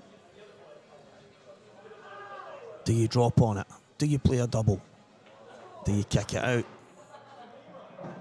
The options are there. None of them easy.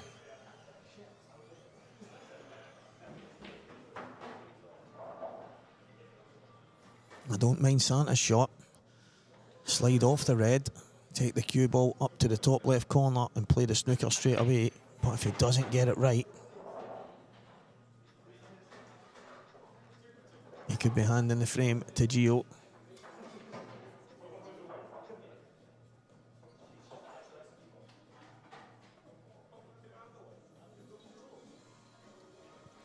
Well, we can see the way Liam's thinking. Now he's looking at that.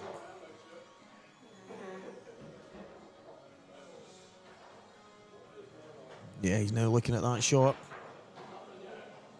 He's going to take the cue ball to the top left corner here. That's a fantastic shot from Liam Dunster. Superb.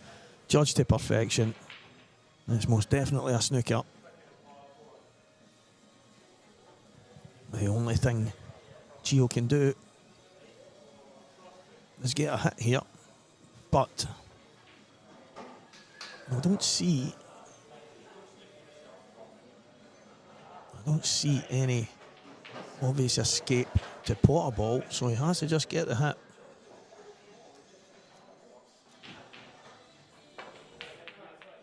Oh my word, oh my word.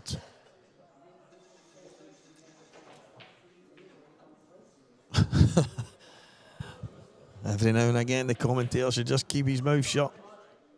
There wasn't an obvious pot. There was just a smash. And the ball kicking all over the place and almost dropped. That was incredible stuff. I think that's the drama Jamie McCutcheon's talking about. This is what we're here for. This is what we want to see. It's a final. If it was plain sailing, it would not be half the fun. So that was absolutely mad.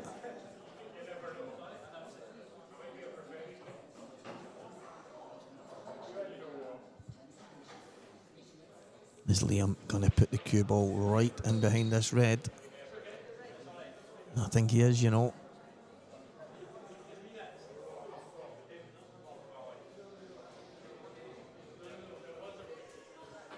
He might have preferred it to be a touch further inside. I don't think he hit it as hard as he wanted to. I think he wanted to stop the one cushion.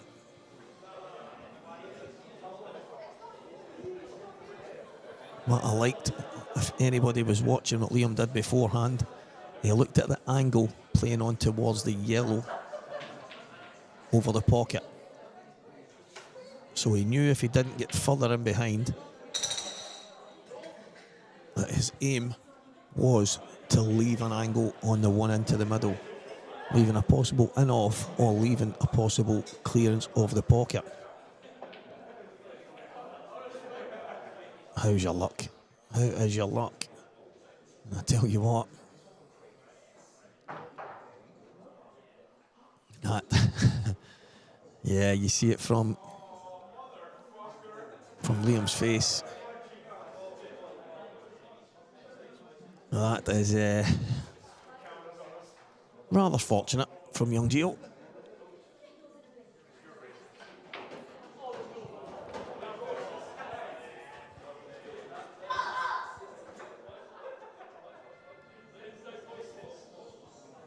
I'm actually starting to wonder about the co-commentator. I don't know if he's been abducted.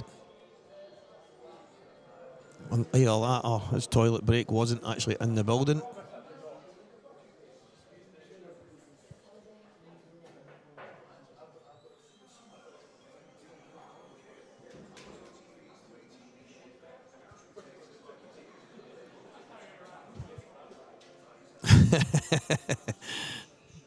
Yeah, we'll leave him in the toilet, guys. Marky boy, cheers for that, mate.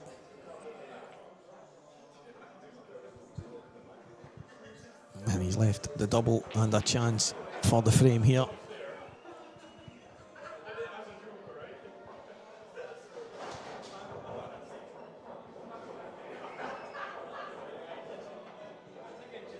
Couldn't do much more. Trying to make sure he caught the red as much on the face as possible so as not to go in off. But he's ended up leaving Gio a frame winning opportunity. And it's all came from a massive slice of fortune from Gio Edgar.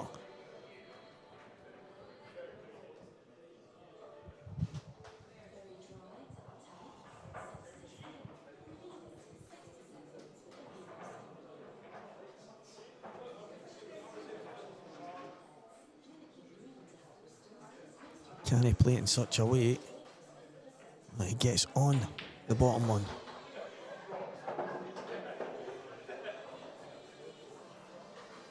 Now he's got a chance.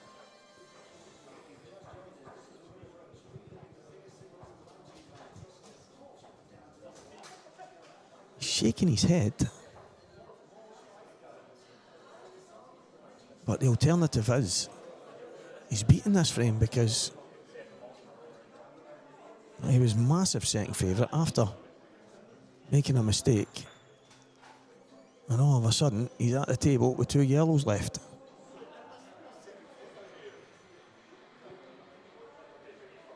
Yeah, he's got to play the snooker, surely. 6-5 in the national finals. Super tough yellow into the left middle. If he gets it, he's 7-5 in front. If he misses, it's 6-all. I agree with you, Santa. Get it done.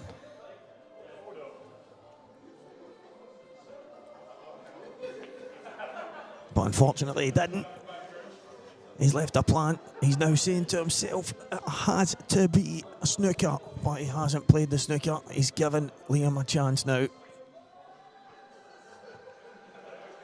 I agree, guys. I think he had to go. You do not want to play the snooker and then end up in trouble. I get that every day of the week, but the fact that Gio even looked at the snooker told me that it was in his head, and possibly at that moment in time, the right shot for Gio was a snooker. Maybe just wasn't 100% confident. And I think the telltale sign was the fact that he considered the snooker. But for me, no guts, no glory. You have to go.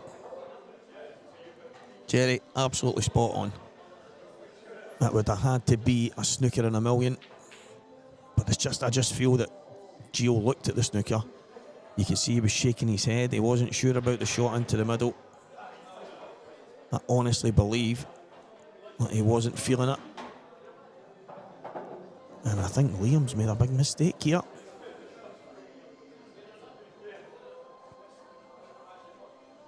He's not on anything. He's going to have to play a cut plant. Yeah, Liam's in trouble here.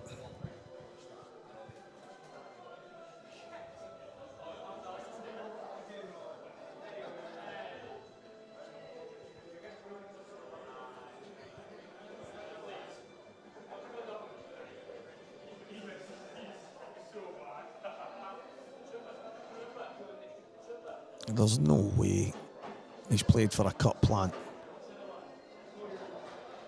He's tried to leave that second red through the gap, and it's not landed on the gap. And I think he had a worst case in his mind, and that was to be on one of the reds at the top, but the cue ball's travelled too far. And again, it's not Liam Dunster-esque. It's not what he would have planned. Definitely not.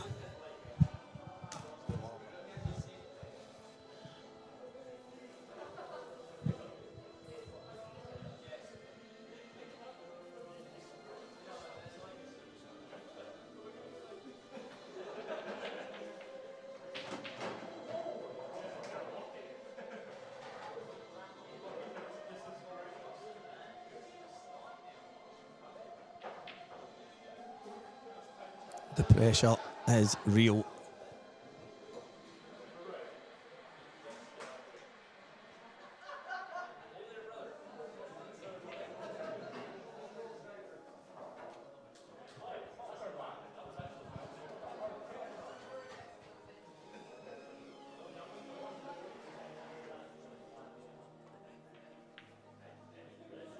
Yeah, I don't think there was any doubt.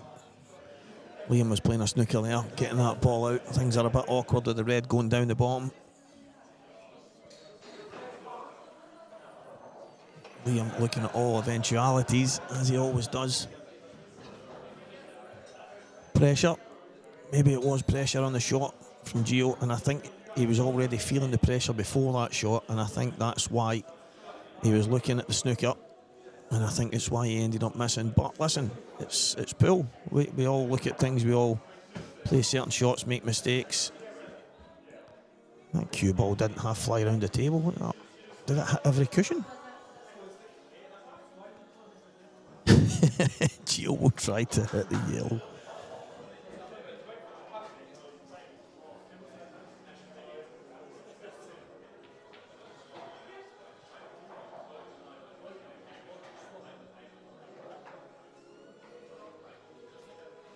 Well, he shouldn't, I don't think, make any mistakes from here. However, we've said that a few times. He's dropping on the bad red first, but he's not landed anywhere near where he would have liked.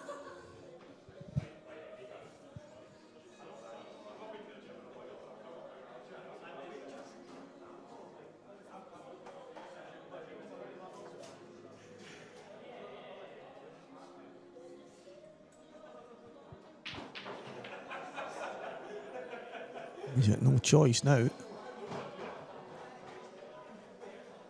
to drop this in, and it's nowhere near where he was trying to be. He's giving himself a bit of work. that wasn't necessarily needed.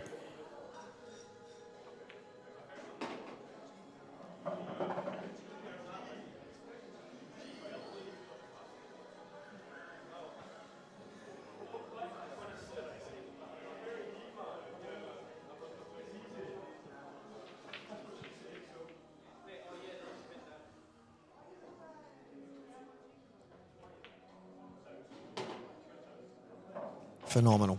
Brilliant stuff from Liam. It's going to be heading towards 6 each here.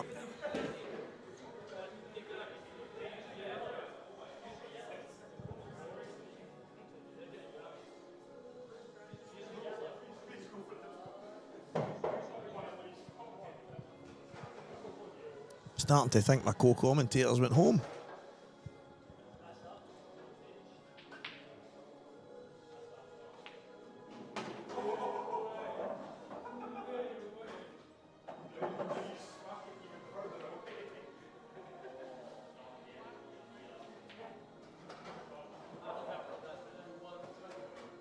So after a couple of shaky shots in this frame from Liam, he's ended up exactly where he wanted to be. Guys, we need to send a missing persons post out. We lost Billy Neal once, and we managed to find him through one of the posts.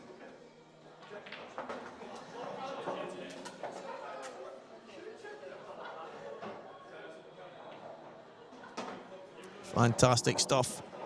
And it is 6 frames all. I'm going to make a quick comfort break and see if I can find my GIF on my travels. I'll be back in a moment as Gio heads to the toilet himself.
Well, guys, Shawn Michael has officially left the building, I think, because he's not in it anywhere. So unless he had a major phone call, went outside and disappeared, it's Walker the Talker for your ears only for the remainder of this match.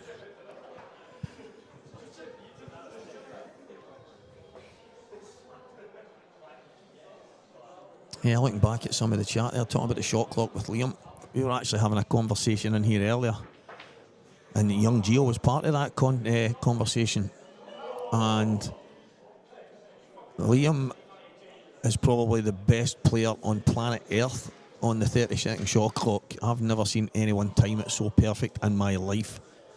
So probably not a good shout. Talking about shot clocks and shot times for Liam, because he's unbelievable with a 30-second shot clock, 15 seconds, whatever it is. He's won numerous tournaments with them all. So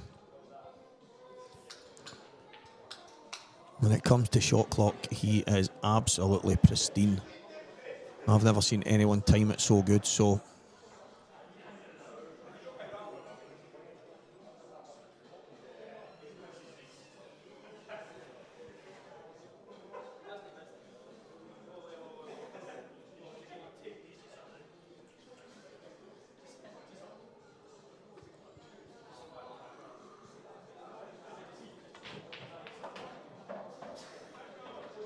I think if you win tournaments under the shot clock, then I think that means you're good under the shot clock, does it not? I mean, I don't get it. I don't think it takes 2 minutes for any shot, to be honest. I think if you want, you can probably set your timer, and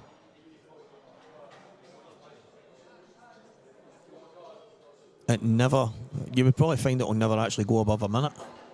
It might just seem that way because he takes his time going round the table, but I think I've had this conversation with a few people before. You'll probably find he doesn't go past the black ball rules minute. So I think you should maybe get your stop clocks out and do a little test, and you'll probably find that there's no chance he's 2 minutes a shot. No chance.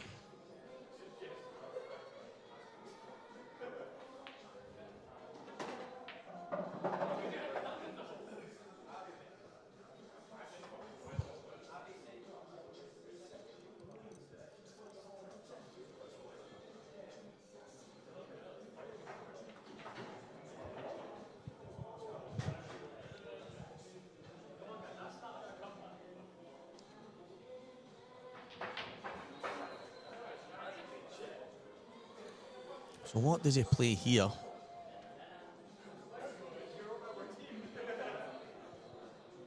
Is he just stunned through the gap? Get the choice of red into the right middle. I don't know if it's on. He might just screw over to the yellow, nudge the yellow out the way.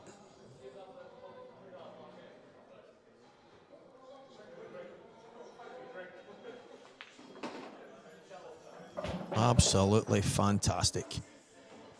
Absolutely brilliant stuff from Liam Dunster.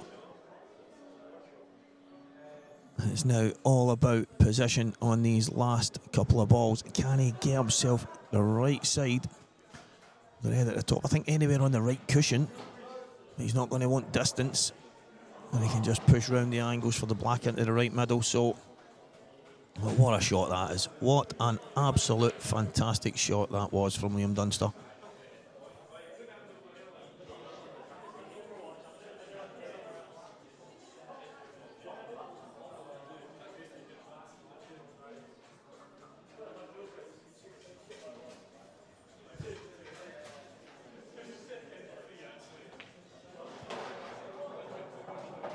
Yeah, he's a bit straighter than I think Liam would have liked. I don't know if he was trying to pinch a bit there to get the angle that he wanted. I've said it for years now. I've been doing commentary now probably for 2 years, and only really seriously over the last 6-8 months.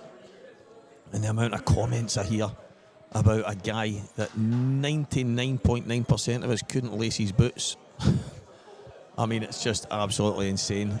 I will never, ever criticise a guy that has done 100 times more than me in the game, and he's 14 years or something my younger. Do you know what I mean? It's just, it might not be everybody's cup of tea. I just love watching good players. Liam Dunster's a phenomenal player. So some of the pool he has played over this weekend has been nothing short of fantastic. So, and he might even go home, watch it back and say that I called a couple of his shots wrong, as he does every now and again, and then as soon as I see him, he chins me for it, shouts me over and points out the shot that I was talking about, and by that time I can't even remember what he's talking about, but I still think it's quite funny. And I love the fact that he holds that grudge until he catches up on me. So, long may it continue.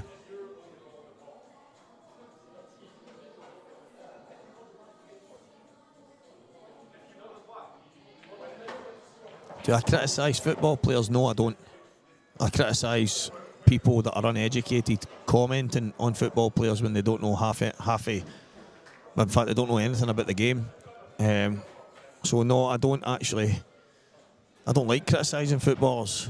They're out there doing a job most of the time to the best of their ability, and they make mistakes like everybody else. I'm not going to criticise them for it. Criticise someone for trying their best and it not really working out. No, not really.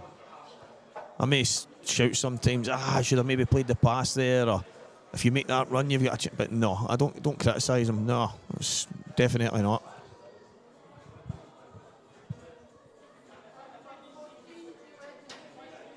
The nod's coming, mate. The nod is coming.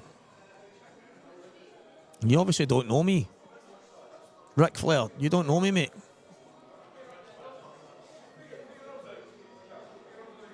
The only people I criticise are uneducated people that shout nonsense when they've not got a clue what they're talking about. Simple as that.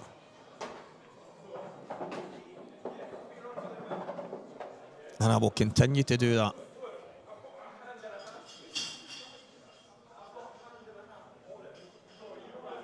Yeah, that bounce out was big. You have to remember, guys, in the first couple of frames, Liam had won the exact same when it rolled the pocket. So it is one each in this match on bounce outs. But obviously, that bounce out, Gio was absolutely plumb to go 7-3 in front. And unfortunately for him, the ball rolls the pocket and comes out. And then Liam breaks and dishes in the next the next frame. So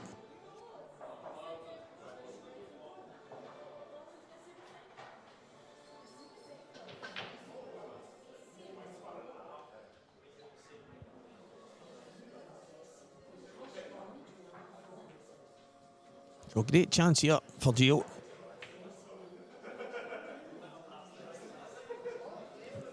There's an opportunity here to get himself all square and make this a 7-all match heading to this race to 8. I mean, it's going to come down to a one-frame shootout if, and only if, Gio can take these out.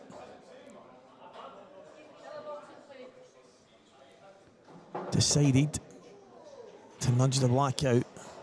I think it was just in the road.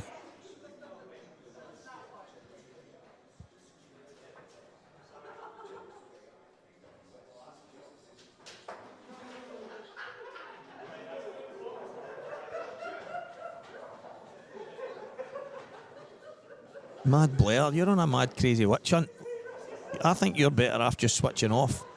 You might have a better night if you just go and run as fast as you can into a wall. That might just suit you to a teammate, and then you can criticise the painter that made a mess of it. But right now, mate, I'm just concentrating on a game of pool, which is fantastic. Two players, two of the best in the country going head to head. So there you go.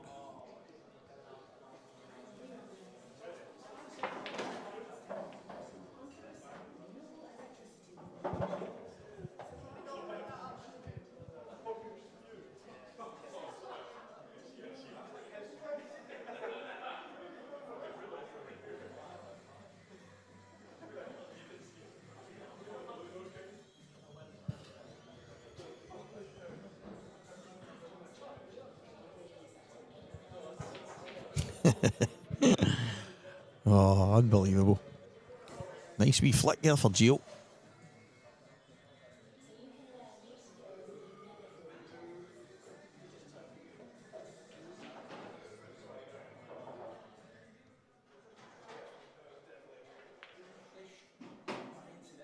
He has to make it count.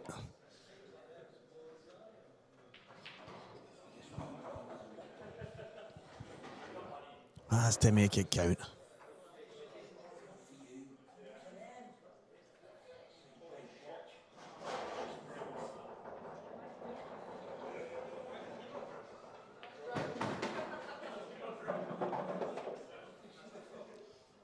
Looks to me like he's just slightly over the angle that he would like. He might need to go opposites here.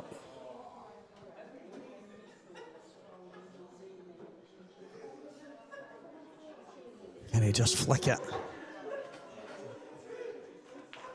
Oh, he could nip it. Nice shot. He was a lot better than his look he had there. He made a bit of a face, but he's bang on.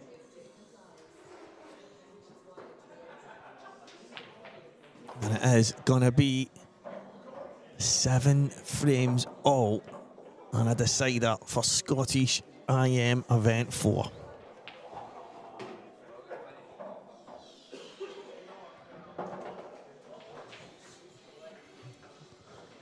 This is what it's all about. It's probably the best outcome for the neutral and the viewers at home.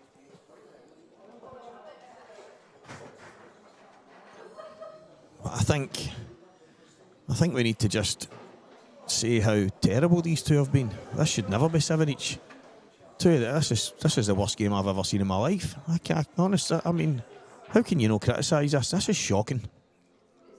I don't even know where to start. I'm just going to have to concentrate on this last frame and hope it's a good one.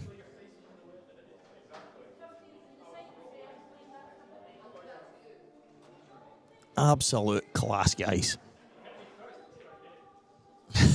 Rubber toe, brilliant. So massive good luck to both of these players. Liam will step up and break. Oh, honest to God. Do apologise for using your name in vain there, Lord. Some people just drive you absolutely bonkers.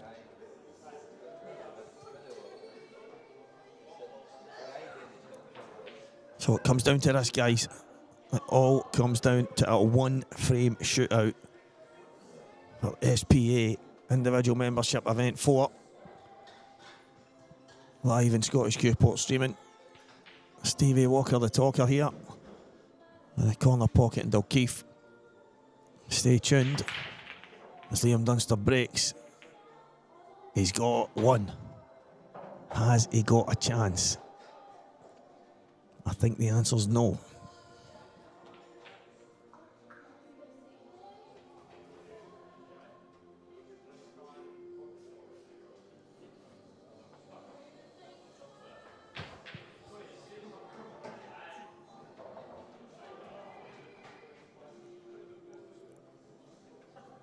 I am not sure. He's got a shot here.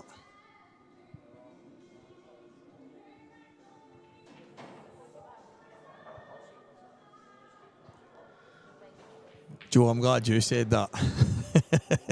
They're both Scottish. I could not believe he answered that.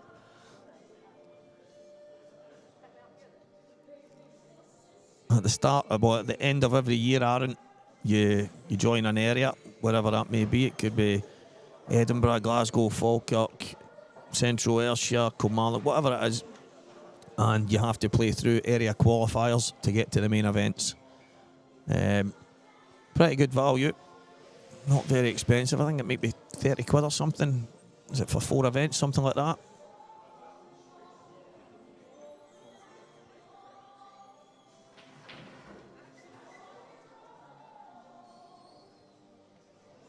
Yeah, very much the same.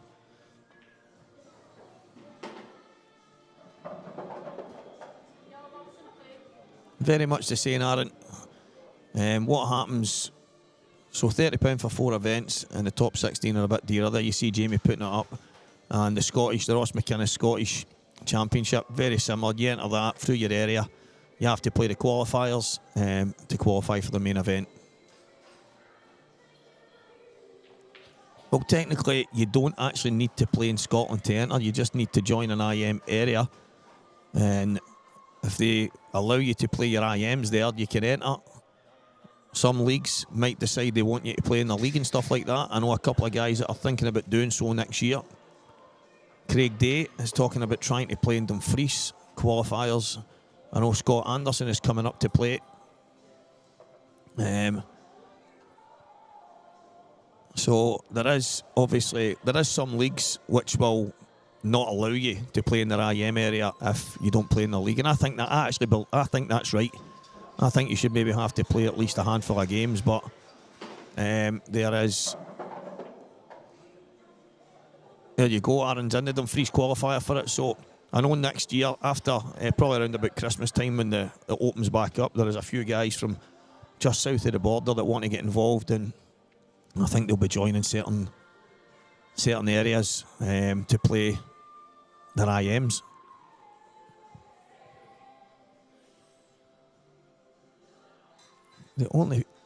Let's be honest, there's one obvious stick out here, and it's the yellow at the top of the table, close to the red. The big question is, how does he get on it? And I think that's why Liam's scratching his head.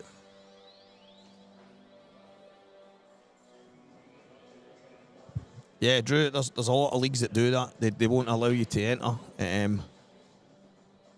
if you don't play in the league, but there's also some leagues that don't mind. I know a lot of players that play certain IMs and they don't play in any leagues. There's actually a couple in Glasgow.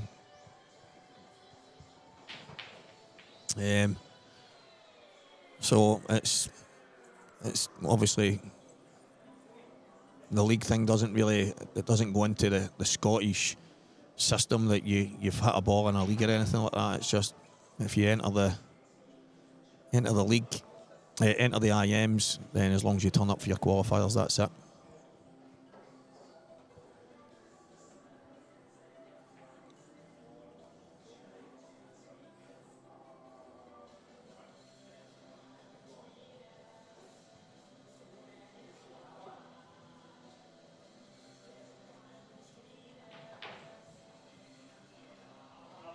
I wonder what Liam is thinking here, because that yellow does go into the middle.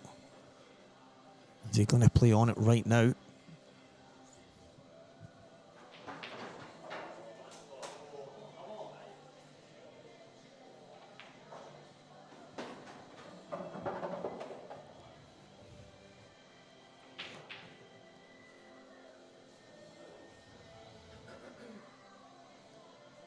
That's good. Aaron McGoldrick's cracking place to play. Tip for the Supers, Joe. I mean, I would love it if we went and defended the title, but it's a relatively newish looking Glasgow team. Although it's probably got 10 of the faces that were in the team last year that won it. There's quite a few new faces, so I would love us to defend it, but it's tough. It is tough.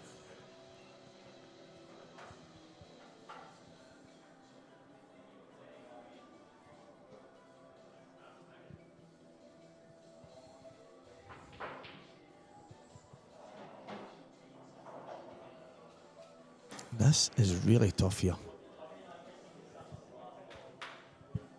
He can't get to the red.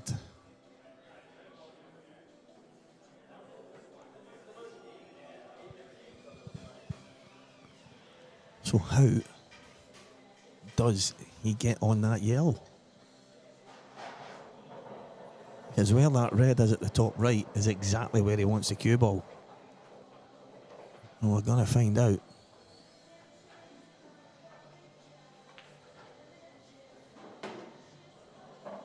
And he's not. Unless this was always a plan.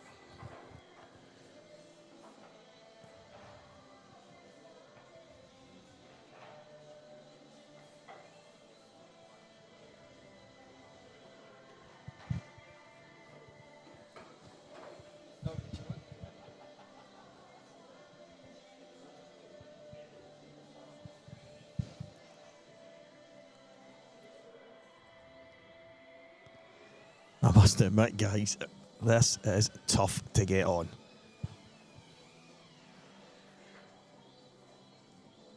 Unless he's going to come back and take it in the bottom. come back and take it in the bottom left corner? Is that the plan? I think if it was, why would you not just play on it right away there? Side cushion, top cushion, and then you're on it. Unless, guys, that's what he was playing and he's not landed on it. Andy boy cannot wait to get over. Just speaking about getting the flights and that over today. Gonna see you soon, mate.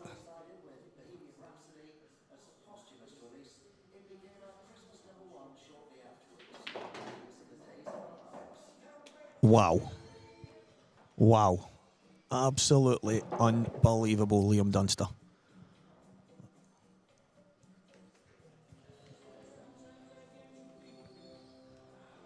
What a shot. Absolute first class. You have to tip your hat when a player plays something as good as that. You can have any opinion you want. But the only one that matters right now is how good this guy is. And that is absolutely first class.